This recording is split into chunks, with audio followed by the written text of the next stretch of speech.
Hanji, good evening students. Today we start the chapters, that is dienes and alkynes. सबसे पहले हम start करेंगे dance. देखो dance आपको नेम से क्लियर है, पीछे क्या आ रहा है इन, मतलब जो आपकी कार्बन की चेन होगी, एक ही कार्बन चेन में कितने डबल बॉन्ड होंगे आपके पास, 2 double bond, that is known as the dienes. ठीक है, इसका जो जनरल फॉर्मूला होता है डाइन्स का वो होता है CnH2n-2। एन क्या है आपके पास, नंबर ऑफ कार्बन एटम। ठीक है, IUPAC नेम के अकॉर्डिंग इसे हम क्या नेम बोलते हैं, अल्काडाइन्स। क्लियर। अब on the basis of position of double bonds dance को 3 क्लासेस में डिवाइड किया गया। फर्स्ट आपके पास है आइसोलेटेड डाइन।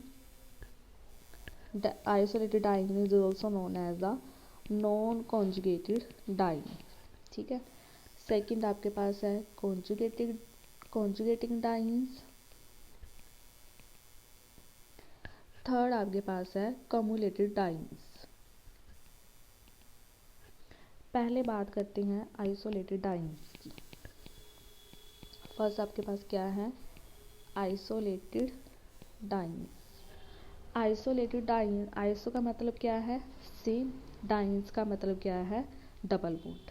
ठीक है, मतलब जिस पोजीशन पे आपका एक डबल बॉन्ड है उसी पोजीशन पे दूसरा डबल बॉन्ड है, उसे हम क्या बोलेंगे, आइसोलेटेड डाइन्स। जैसे फॉर एग्जांपल आपके पास है एग्जांपल पेंटा 1,4 डाइन। अब पेंटेन की चेन बना लो, ये तो हमें आती है बनानी, CH3 CH2 CH2 CH3।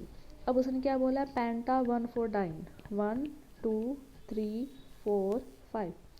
First position हमेशा आपने double bond first initial position को माना। देखो पहले बोला उसने 1 ये वाला ना, मतलब 1 और सेकंड के बीच में बॉन्ड आएगा, तो यहाँ पे बना दिया डबल बॉन्ड। कार्बन के कितने बॉन्ड बनाने होते हैं, हमेशा एक चीज़ याद रखना, ऑर्गेनिक में कार्बन ने मैक्सिमम 4 बॉन्ड बनाने हैं, ना तो वो 4 से कम बनाएगा ना वो 4 से ज़्यादा बनाएगा। ठीक है, तो आपको अब यहाँ पे क्या करना पड़ेगा, कार्बन के कितने बॉन्ड होंगे, 3 ये, 4 और 5, और 5 तो कार्बन के पॉसिबल ही नहीं है, मतलब यहाँ पे आपके पास क्या आएगा,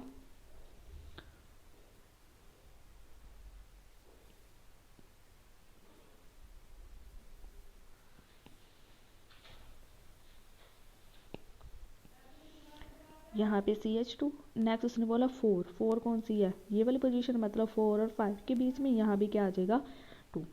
अब देखो लास्ट वाला ये कार्बन, लास्ट वाला ये कार्बन, जिस पोजीशन पे इसका डबल बॉन्ड है उसी पोजीशन पे इसका डबल बॉन्ड है, तो इसे हम क्या बोलेंगे, आइसोलेटेड डाइन्स। और डाइन्स को अनदर वे कैसे रिप्रेजेंट कर सकते हैं कि आपकी रिंग में देखो डबल बॉन्ड कितने हैं, 2, सिंगल बॉन्ड भी कितने हैं, 2, ये तो ठीक है। अगर मैं एक और एग्जाम्पल लिखूँ, जैसे S2C double bond CH CH2 CH2 CH double bond CH2, 1 2 3 4 5 6।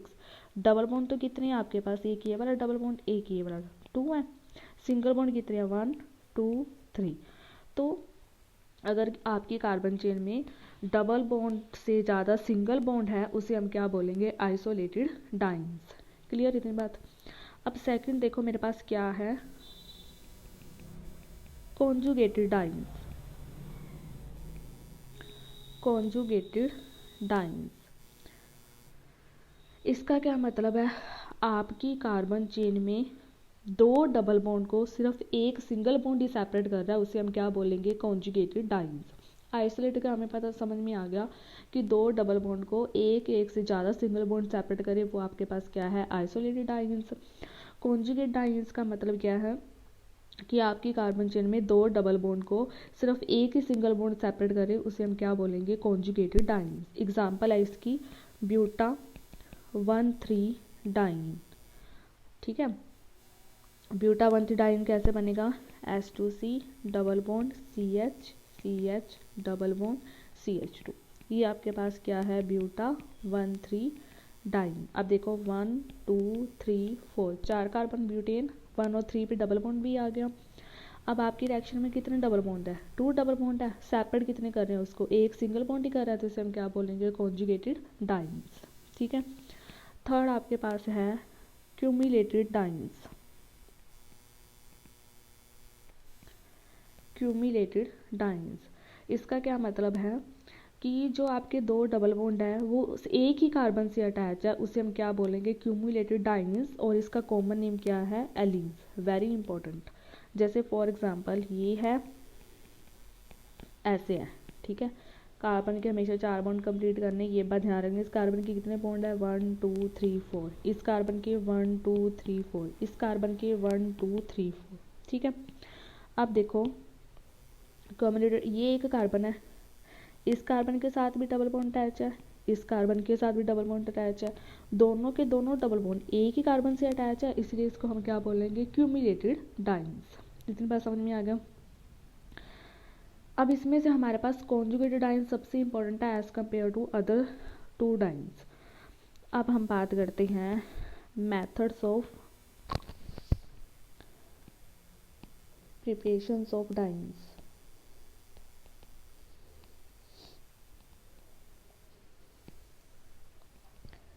First method आपके पास क्या है, बाय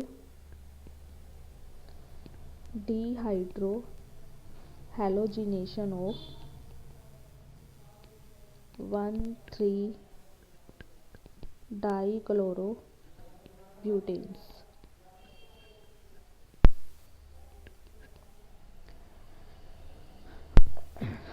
देखो जी, हमने क्या लेना है, 1,3 डाइक्लोरोब्यूटेन की क्या करनी है, डिहाइड्रो हैलोजिनेशन। हाइड्रो मतलब वाटर भी रिमूव करना है, हैलोजिनेशन मतलब हैलोजन भी रिमूव करना है। हैलोजन हमने पता ही है कौन से होते हैं, फ्लोरीन, क्लोरीन, ब्रोमीन, आयोडीन। ठीक है। अब हमारे पास क्या है, ब्यूटेन चेन है ना, तो आप क्या करो, ब्यूटेन चेन बना लो। 1,3 पे डाइक्लोरो, 1 पोजीशन मान लो ये ले ली मैंने, 1 2 3 4। यहाँ पे क्या लगा हुआ है, क्लोरीन, तो इसको क्या करोगे, CH2। एक पोजीशन किसने ले ली, Cl ने। और किस पे लगा, 3 नंबर पोजीशन पे। 3 नंबर पोजीशन ये है, यहाँ पे लगा दो क्लोरीन। क्लोरीन और 3 नंबर पोजीशन पे यहाँ पे ना 1,3 डाइक्लोरो 3 मिथाइल ब्यूटेन है। ठीक है। इसी पे लगा क्या क्या लगा हुआ है, CH3 ग्रुप मतलब मिथाइल ग्रुप। फिर एक हाइड्रोजन गया इसका, देखो 2 हाइड्रोजन थे, एक हाइड्रोजन क्लोरीन ने ले लिया, अब एक CH3 ने लिया, तो ये भी जाएगा, इसके ऊपर अब कोई हाइड्रोजन नहीं आना। इतना तो आपको लिखना आता ही होएगा।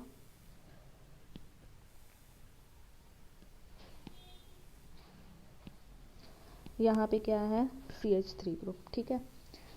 क्या करवानी है, डिहाइड्रो हैलोजिनेशन। इसके अंदर हम क्या डालेंगे, 2 मॉलिक्यूल अल्कोहलिक KOH के। अब K positive, OH negative, K को क्या दिख रहा है इधर, Cl नेगेटिव दिख रहा है, तो यहाँ से क्या जाएगा आपके पास, KCl जाएगा बाहर। देखो यहाँ से Cl गया, यहाँ से Cl गया।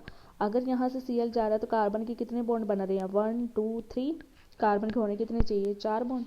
यहाँ से हमने क्या निकाल दिया, तो हम यहाँ पे क्या लगाएंगे, डबल बॉन्ड, है ना, डबल बॉन्ड लगाएंगे। डबल बॉन्ड तो यहाँ पे लगेगा, तो यहाँ से गया ये CH3, इधर Cl गया, यहाँ पे हो गया CH2। यहाँ पे क्या है, अब कार्बन के यहाँ पे कितने बॉन्ड है, 2 ये और एक ये, यहाँ पे फिर डबल बॉन्ड लगाओगे आप, CH डबल बॉन्ड CH। ये समझ में आ गया ना। अगर यहाँ पे आप CH2 लगा दोगे तो इस कार्बन के 2 4 और 5 बॉन्ड हो जाएंगे। ठीक है। और एक चीज़ और, जो भी आप नीचे लिख रहे हो उसको आपने नीचे मेंशन करना है कि आपने क्या लिया। तो आपके पास यहाँ पे क्या बन गया, 3 मिथाइल ब्यूटेन चेन है, ब्यूटा 1 2 3 4। 1 और 3 पे क्या है, डबल बॉन्ड, 1 3 डाइन। ठीक है, हो गया फर्स्ट मेथड। सेकंड मेथड है bye dehydration of butane 1,4 diol. देखो जी, ब्यूटेन ही बना लो पहले। S3C CH2 CH2 CH3 1,4 पे क्या है, डायोल। ओल मतलब OH ग्रुप, तो यहाँ पे उठाओ CH2, इसके नीचे क्या है OH, ये OH। रिएक्शन किसकी प्रेजेंस में करनी है, कंसनट्रेटेड H2SO4। ये क्या करता है, डिहाइड्रेटिंग एजेंट का काम, इसने क्या करना है, वाटर निकालना है बाहर। ठीक है, वाटर निकालेगा बाहर, इसका OH और इसका H। ठीक है, उसी तरह इसका OH और इसका H, यहाँ से जाएंगे 2 मॉलिक्यूल वाटर के बाहर, तो क्या बन गया आपके पास H2C CH CH CH2। अब इधर देखो, इस कार्बन की कितने बॉन्ड है, 2 और 3 डबल बॉन्ड। इस कार्बन के 1 2 3 4 कंप्लीट है, इसके 2 और 3 यहाँ पे ला गया डबल बॉन्ड। ये आपके पास क्या बन गई, ब्यूटा 1,3 डाई। नीचे मेंशन करोगे अदरवाइज नंबर कटेंगे पेपर में। थर्ड देखो आपके पास है method by pyrolysis of cycloalkenes. This is known as the, reaction name है रेट्रो डायल्डर रिएक्शन। ठीक है, इसमें क्या करना है, हमने ब्यूटा 1,3 डाइन की प्रिपरेशन करनी है। कैसे, हम क्या लेंगे, साइक्लोहेक्सीन। साइक्लोहेक्सीन पता है ना, बेंजीन है, बेंजीन के अंदर 3 बॉन्ड होते हैं, ये है साइक्लोहेक्सीन, कोई बॉन्ड नहीं है, एक बॉन्ड लगा दो, ये बन गई साइक्लोहेक्सीन। ठीक है, इसके अंदर आपने क्या लेना है, निक्रोम। निक्रोम क्या होता है, एक अलॉय होता है, किसका मिक्सचर, निकल का, क्रोमियम का और आयरन का। ठीक है, अब आपने कुछ नहीं करना, इसमें से ये वाला जो बॉन्ड है ना, ये वाला बॉन्ड, इसको करो यहाँ पे शिफ्ट, इसको करो यहाँ पे शिफ्ट, इसको करो यहाँ पे शिफ्ट। खोलो इसको, क्या बन गया, ये डबल बॉन्ड गया, यहाँ पे आ गया सिंगल बॉन्ड, मतलब ये HC ये हो गया, है ना। उसके बाद ये ऐसी है ना, ये इधर CH2 CH2 CH2 CH2। अब यहाँ पे हो गया सिंगल बॉन्ड, यहाँ पे ये वाला बॉन्ड इधर आया, इधर क्या हो गया, डबल बॉन्ड, मतलब यहाँ पे आ गया डबल बॉन्ड CH2। उसके बाद ये वाला बॉन्ड यहाँ पे आया, इधर भी क्या हो गया, डबल बॉन्ड CH2। ये वाला बॉन्ड यहाँ पे गया, यहाँ पे बन गया आपके पास इथीन, क्योंकि हमने तो ब्यूटा 1,3 डाइन प्रिपेयर करना है ना, ये क्या बन गया, ब्यूटा 1,3 डाइन। ठीक है, समझ में आ गया। नेक्स्ट देखो, हमने स्ट्रक्चर स्टडी करना है, स्ट्रक्चर ऑफ एलीन। एलीन आपके पास क्या थी, कॉन्जुगेटेड डाइन्स। ठीक है, एलीन आपके पास क्या थी, कॉन्जुगेटेड सॉरी क्यूमुलेटिव डाइन्स। ये थी एलीन, एक ही कार्बन के साथ 2 डबल बॉन्ड अटैच हो। पहले इसका स्ट्रक्चर समझ लेते हैं, 1 2 3। देखो, अब ये कार्बन और ये कार्बन, इसके साथ H H H H, हमें पता है एक होते हैं एल्केन, एल्कीन और अल्काइन। एल्केन के होते हैं sp3, एल्कीन की होती है sp2, अल्काइन की होती है sp।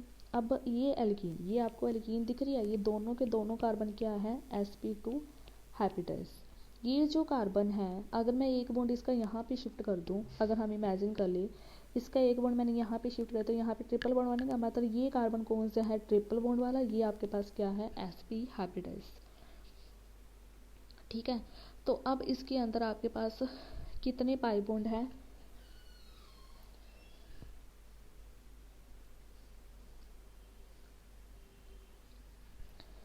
देखो, इस कार्बन का एक सिग्मा एक पाई, इस कार्बन का एक सिग्मा एक पाई, है ना, 2 पाई तो यही हो गए। और आपके पास ये जो कार्बन है ना, मैंने बोल दी यहाँ पे क्या है, ट्रिपल बॉन्ड है, तो मतलब इसका एक सिग्मा 2 क्या होंगे, पाई होंगे, है ना। इतनी बात आपको समझ में आ गई। अब इसका जो मोस्ट इम्पॉर्टेंट क्वेश्चन आता है कि एक हमारे पास क्या आई है, कॉन्जुगेटेड डाइन्स, एक हमने पढ़ी है non conjugated dance. Non conjugated मतलब आइसोलेटेड डाइन मतलब दो बॉन्ड को एक से ज़्यादा बॉन्ड सेपरेट करे। कॉन्जुगेटेड डाइन्स का मतलब क्या था कि दो डबल बॉन्ड को सिर्फ एक ही सिंगल बॉन्ड सेपरेट करे, उसे हम क्या बोलते थे, कॉन्जुगेटेड डाइन्स। ठीक है, तो सबसे पहले हम ये पता करते हैं कि कॉन्जुगेटेड डाइन्स और नॉन कॉन्जुगेटेड डाइन्स में ये बोलते हैं कि ये ज़्यादा स्टेबल होती है, ये क्या होती है, कम स्टेबल होती है, मतलब ये अनस्टेबल होती है। ठीक है, इसका रीज़न क्या है। अब कॉन्जुगेटेड डाइन्स में हम एग्जांपल लेके चलेंगे ब्यूटा 1,3 डाइन की। नॉन कॉन्जुगेटेड में हम एग्जांपल लेके चलेंगे पेंटा 1,4 डाइन। ठीक है, चलो जी, पहले हम डिस्कस करते हैं ब्यूटा 1,3 डाइन। पहले हम डिस्कस करेंगे ब्यूटा, ये जितने भी बनेंगे ना इससे रिलेटेड क्वेश्चन सारे के सारे इंपॉर्टेंट है, मोस्ट इंपॉर्टेंट क्वेश्चन, कि कॉन्जुगेटेड डाइन ज़्यादा स्टेबल है as compare to non conjugated dienes. तो पहले ये देखो, ब्यूटा 1,3 डाइन का हम स्ट्रक्चर ड्रॉ कर लेते हैं। यही था हमारे पास, ये हमारी क्या है, ब्यूटा 1,3 डाइन। ठीक है, अब ये क्या बोलते हैं, ये जो 4 कार्बन है ना, 4 कार्बन में से हमारे पास चारों के चारों आपके पास क्या है, sp2 हाइब्रिडाइज्ड है। ठीक है, अब जैसे मैं बोलूँगी ना उसको समझते जाना। चारों के चारों कार्बन आपके पास क्या है, sp2 हाइब्रिडाइज्ड है। अब जो ये बीटा 1,3 डाइन के जो 4 कार्बन है ना, वो क्या करता है, मैंने बोल दिया चारों के चारों कार्बन क्या है, sp2 हाइब्रिडाइज। बट ये जो बीटा 1,3 डाइन है, ये क्या क्या करता है, अपने 3sp2 हाइब्रिड ऑर्बिटल यूज़ करता है किसकी फॉर्मेशन के लिए, सिग्मा बॉन्ड की फॉर्मेशन के लिए। ठीक है, एक बच गया, एक आपके इसके पास क्या पड़ा रहता है, अनहाइब्रिडाइज ऑर्बिटल, जो किस में होता है, अनहाइब्रिडाइज p ऑर्बिटल, जो किसकी फॉर्मेशन करता है, पाई बॉन्ड की। क्योंकि कार्बन देखो क्या है आपके पास 6, 1s2 2s2 2p 2, यही होएगा, है ना। हमने बोल दिया ब्यूटा 1,3 डाइन के पास 4 कार्बन, चारों के चारों क्या है, sp2, जिसमें से ये 3sp2 हाइब्रिडाइज ऑर्बिटल यूज़ करेगा सिग्मा बॉन्ड बनाने में, एक अनहाइब्रिडाइज p ऑर्बिटल यूज़ करेगा पाई बॉन्ड की फॉर्मेशन करने के लिए। ठीक है, अब इसका ब्यूटा 1,3 डाइन का ईच कार्बन हाइड्रोजन वाला बॉन्ड, ये आपके पास क्या है, sp2 सिग्मा बॉन्ड। ठीक है, sp2 सिग्मा बॉन्ड किसके साथ बनाएगा, s ऑर्बिटल के साथ। एंड ईच इसका कार्बन कार्बन वाला बॉन्ड वो क्या बनाएगा, sp2 ओवरलैप करेगा अनदर sp2 के साथ, और किसकी बॉन्ड की फॉर्मेशन करेगा, सिग्मा बॉन्ड की। समझ में आ गया, 4 sp2 हैं, 3 यूज होंगे सिग्मा बॉन्ड में, एक होगा पाई बॉन्ड में। अब इसका कार्बन हाइड्रोजन वाला जो बॉन्ड है, उसका sp2 ओवरलैप करेगा s ऑर्बिटल के साथ, किसकी फॉर्मेशन करेगा, सिग्मा बॉन्ड की।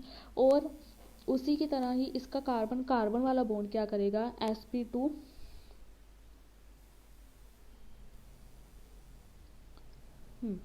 sp2 ओवरलैप करेगा अनदर sp2 ऑर्बिटल के साथ, और किसकी बॉन्ड की फॉर्मेशन करेगा, सिग्मा बॉन्ड की। ठीक है, इतना हो गया। अब देखो मैंने क्या बोला है, अनहाइब्रिडाइज p ऑर्बिटल। हर कार्बन के पास कितने हाइब्रिड ऑर्बिटल हैं, 4 sp2 हाइब्रिड ऑर्बिटल है। ठीक है, इतनी बात याद रखो। अगर एक के पास अनहाइब्रिडाइज p ऑर्बिटल है तो इसके पास भी होगा, इसके पास भी होगा, इसके पास भी होगा। इट मीन्स ऐसे हमारे पास कितने होंगे, 4 अनहाइब्रिडाइज p ऑर्बिटल होंगे। ठीक है, पाई बॉन्ड तो हर, देखो सिग्मा बॉन्ड हर कार्बन हाइड्रोजन कार्बन कार्बन बना रहा है तो पाई बॉन्ड भी बनाएगा। अगर एक कार्बन के पास 4 sp2 है जिसमें 3 सिग्मा बॉन्ड बन गए, एक उसका क्या बनाएगा, पाई बॉन्ड। तो चारों के चारों हमारे पास, चारों कार्बन के पास क्या होंगे, 4 अनहाइब्रिडाइज p ऑर्बिटल होंगे, है ना। अब ये जो p ऑर्बिटल है किसका, C1 का, वो किसके साथ ओवरलैप करेगा, p ऑर्बिटल किसके, C2 के साथ। उसी तरह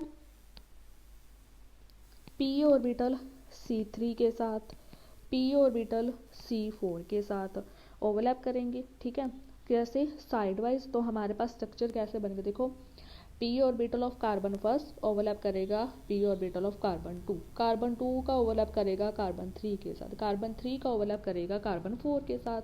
तो किसकी फॉर्मेशन होगी, कैसे ओवरलैप करेंगे, बाय साइड वाइज, और किसकी फॉर्मेशन होएगी, पाई बॉन्ड की। तो देखो मेरे पास ब्यूटा 1,3 डाइन का स्ट्रक्चर ये है ना, S2C CH CH CH। अब डबल बॉन्ड आपको शो करना, क्योंकि हमने ये इसका अनहाइब्रिडाइज्ड ऑर्बिटल, ये इसका अनहाइब्रिडाइज्ड ऑर्बिटल, ये इसका अनहाइब्रिडाइज्ड ऑर्बिटल, ये इसका unhybridised orbital, C1 C2 C3 C4,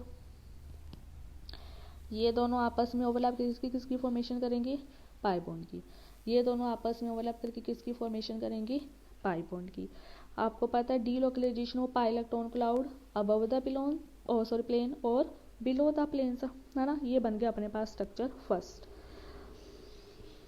अब वही क्या बोलते हैं, ये तो आपने बोल दिया C1 C2 से ओवरलैप कर रहा है, C3 C4 से ओवरलैप कर रहा है। अब पॉसिबिलिटी ये भी है कि ओवरलैप क्या करेंगे, C2 and C3, C2 and C3,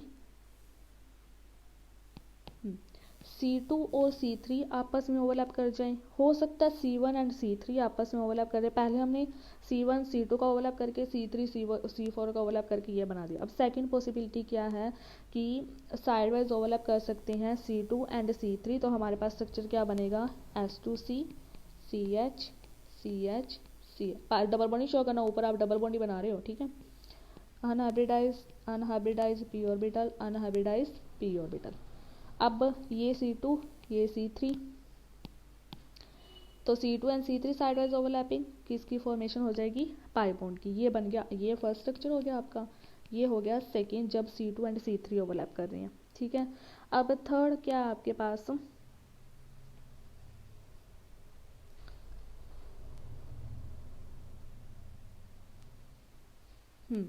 ये हो गया।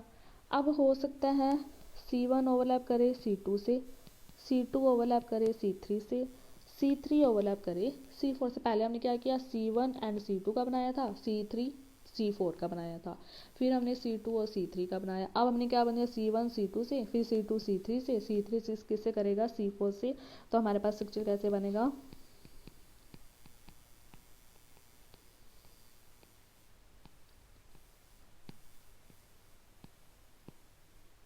तो पहले C1 C2 ये हो गया, C2 करेगा फिर C3 से, हो गया, फिर C3 करेगा C4 से, ये हो गया। ये बन गया अपने पास थर्ड स्ट्रक्चर, ठीक है। उसके बाद तो देखो हर किसी में delocalization of pi electron clouds हो रहे हैं। तो अगर मैं इसका स्ट्रक्चर ऐसे ड्रॉ करूँ, CH CH CH2, ऊपर का पाई इलेक्ट्रॉन क्लाउड, नीचे का पाई इलेक्ट्रॉन, मतलब delocalization of pi electron clouds above the planes और बिलो द प्लेन्स, ठीक है। अब ये क्या बोलते हैं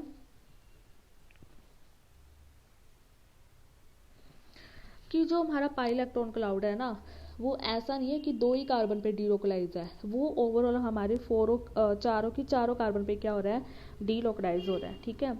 due to delocalization of pi electrons, यहाँ पे हमारे पास जो एनर्जी कॉन्टैक्ट है वो क्या हो रहा है, लेसर हो रहा है, जिसकी वजह से स्टेबिलिटी डाइंस की क्या हो रही है, इंक्रीज हो रही है। आपको पता ही है जितने जैसे मान लो मेरे पास पाई बॉन्ड कितने बन रहे थे, इधर इधर देखो स्ट्रक्चर में, एक सिग्मा एक पाई, एक सिग्मा एक पाई, है ना। ऐसे करके देखो यहाँ पे मेरे पास बने, यहाँ बने, ओवरऑल थर्ड स्ट्रक्चर में मेरे पास बने। तो ओवरऑल मेरे पास चारों के चारों कार्बन पे delocalization of pi electron clouds हो रहे हैं, ठीक है। सिग्मा बॉन्ड क्या होता है, स्ट्रॉन्ग होता है। पाई बॉन्ड क्या होता है, वीक होता है। जितने ज़्यादा पाई बॉन्ड होंगे उतने ज़्यादा क्या होंगे आपके पास, बॉन्ड वीक होंगे। अगर पाई बॉन्ड वीक है मतलब उसकी एनर्जी क्या है, लेसर है, उसको ब्रेक करने में एनर्जी कम लगानी पड़ेगी, उतनी उसकी स्टेबिलिटी क्या होगी, ज़्यादा होगी। बिकॉज जो एनर्जी होती है वो यूनिवर्सली प्रोपोर्शनल क्या होती है, स्टेबिलिटी। अब पाई इलेक्ट्रॉन की डीलोकलाइजेशन चारों के चारों कार्बन होने की वजह से इसके पास कितने हैं, 4 पाई इलेक्ट्रॉन क्लाउड्स है, जो ऊपर भी घूम रहे हैं नीचे भी घूम रहे हैं, जिसकी वजह से इसकी एनर्जी क्या है, कम है। पाई बॉन्ड होने की वजह से और एनर्जी कम होने की वजह से इसकी डाइंस की स्टेबिलिटी क्या है, ज़्यादा है। उसी अगर दूसरी तरफ अगर हम बात करें नॉन कॉन्जुगेटेड डाइंस की, नॉन कॉन्जुगेटेड आयंस क्यों अनस्टेबल है, उसमें हमने एग्जांपल किसकी लेके चले थे, पेंटा 1,4 डाइन, मतलब CH2 डबल बॉन्ड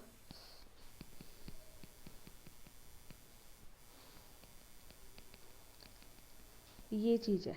ठीक है, अब इसमें देखो आपके पास यहाँ पे एक पाई 2 पाई बॉन्ड की फॉर्मेशन हो रही है ना। और ये कैसे मतलब बनेंगे, वैसे ही sideways overlapping C1 and C2, और आपके पास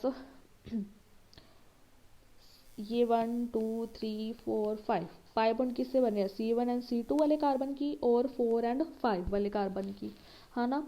और उसके बाद जो आपके पास ये थर्ड वाला कार्बन है, ये आपके पास क्या है, ये देखो ये भी sp2 है, ये भी sp2 है, ये भी sp2 है, ये भी sp2 है, बट जो आपका ये वाला कार्बन है ये क्या है, sp3 हाइब्रिडाइज। अगर ये sp3 हाइब्रिडाइज है मतलब ये एल्केन है, इसमें कोई भी पाई बॉन्ड, इसमें सिर्फ क्या है सिग्मा बॉन्ड, तो इसमें क्या है 2 पाई बॉन्ड कौन बना रहे हैं, एक C1 एंड C2 की ओवरलैपिंग से बन रहा है, एक C4 एंड C5 की ओवरलैपिंग से बन रहा है। बट जो कार्बन थर्ड है वो आपके पास क्या है, sp3 हाइब्रिड है, जिसके पास कोई पाई बॉन्ड नहीं है। ठीक है, तो इसमें कोई ओवरलैपिंग नहीं होगी। अगर इसमें कोई ओवरलैपिंग नहीं होगी तो इसमें क्या होएगा, delocalization of pi electron cloud से नहीं घूमेगा। इसमें क्या था हमारे पास, इनकी आपस में ओवरलैपिंग, इसकी आपस में, फिर इसकी इसके साथ, ऐसे ऐसे करके ये सारा पूरा डीलोकलाइज हो रहा था। इसमें अगर हम डीलोकलाइजेशन दिखाएं तो हमारे पास क्या बनेगी,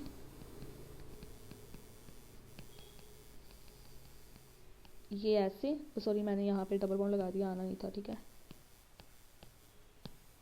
ये चीज़ है ना। अब इसमें देखो जो मेरे पास ये वाला कार्बन है, इसमें तो मैं लगा ही नहीं सकती ना अनहाइब्रिडाइज, क्योंकि ये तो है ही sp3 हाइब्रिडाइज। ये sp3 है। अब इनकी ओवरलैपिंग से पाई बॉन्ड, इनकी ओवरलैपिंग से पाई बॉन्ड। अब इसमें तो पाई बॉन्ड बनाने नहीं, अगर इसमें पाई बॉन्ड बनाना तो डीलोकलाइजेशन ऑफ पाई इलेक्ट्रॉन्स होगा नहीं। अगर delocalization of pi electron clouds नहीं है तो यहाँ पे हमें एनर्जी लगानी नहीं पड़ेगी। अगर मतलब इसमें क्या है, सिग्मा बॉन्ड की पॉसिबिलिटी ज़्यादा है, सिग्मा बॉन्ड इसका स्ट्रॉन्ग है, मतलब यहाँ पे आपको एनर्जी ज़्यादा लगानी पड़ेगी, जिसकी वजह से कॉन्जुगेटेड ब्यूटा 1,3 डाइन ज़्यादा स्टेबल है एज कम्पेयर टू पेंटा, क्योंकि वहाँ पे चारों के चारों कार्बन पे delocalization of pi electron clouds है। इसमें क्या आपके पास 4 कार्बन पे तो डीलोकलाइजेशन हो रही है, बट 5वें पर नहीं हो रही। अगर 5वें पे नहीं हो रही इट मीन्स यहाँ पे आपका बॉन्ड ज़्यादा स्ट्रॉन्ग है, बॉन्ड स्ट्रॉन्ग है तो उसको एनर्जी क्या देनी पड़ेगी, ज़्यादा देनी पड़ेगी। एनर्जी ज़्यादा देनी पड़ेगी मतलब यहाँ पे आपके पास स्टेबिलिटी क्या करेगी, डिक्रीज करेगी। ठीक है, तो यहाँ पे क्या है, एनर्जी मोर, तो स्टेबिलिटी क्या है आपकी लेस है। ठीक है, ये तो था stability of conjugated and non conjugated ions on the basis of the orbital concept. ठीक है, अब हम पढ़ते हैं stability of conjugated ions and non-conjugated ions in terms of